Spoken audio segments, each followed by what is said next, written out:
we're talking about heroes, and Ian is an apothecary, but he's also a musician, and he uses music and writes songs for Maggie to woo, to charm, and to amuse her. And in this passage, they're in his apothecary shop, and they have just been found in a hot embrace by the sailor, Captain Jacobs.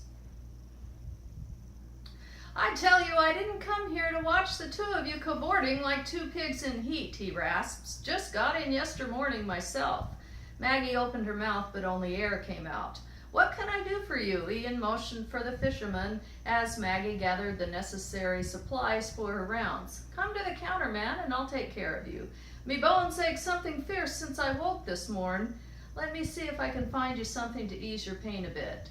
Ian wrapped his hand around his chin and tapped his cheek. "I'll wager you've a headache as well." Captain Jacobs nodded.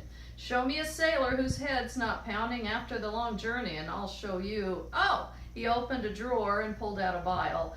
"Wood betony for your head." He reached under the counter and brought out a mortar and pestle, well worn, with a chip out of the side at the top. "I use this one," he stage whispered to Maggie, "because it looks more impressive."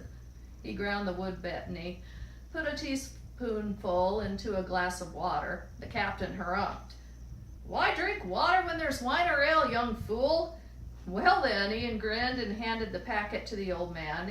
It might help your rheumatism as well, but in addition I will give you horsetail and wintergreen." He set the two items in the mortar and pestle and began to scrape a rhythm with the pestle inside the mortar. "I came upon a mermaid, her hair as white as pearl, it swirled around the water, she was a buxom girl. Her eyes, they looked upon me, and softened up my soul, but hardened up my nether parts, and therein was the goal." Captain Jacobs nodded his head to the rhythm, then guffawed. "So you heard it on your trip, did ye?" "No, but it came to me on the boat from Boulogne." He set to humming again to the rhythm of the pestle against the stone, as if everyone composed a shanty while concocting herbal remedies. She could not seem to tear her eyes away from him or leave the shop. She sighed. She had duties she must attend. "Aye, it's a good un," the old man chortled. "My crew will thank me when I sing it to 'em." "You must use the horsetail and wintergreen and a tea," Ian said. "I will mix it up for you. Why do you not sit down and rest yourself, my good man?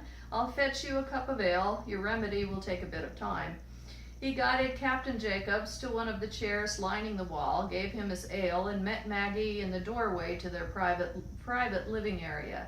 He slipped one arm around her back and cradled her neck in his other hand, while the old man leaned his head against the wall and sipped the ale, a beatific look upon his face. Ian bent to kiss her, running 2 fingers in a circular pattern on the base of her skull, sending a rush of heat to her center like a waterfall to a deep pool of desire. He released her to fetch her cloak, and wrapped it around her. "Where are you going today, Maggie mine?"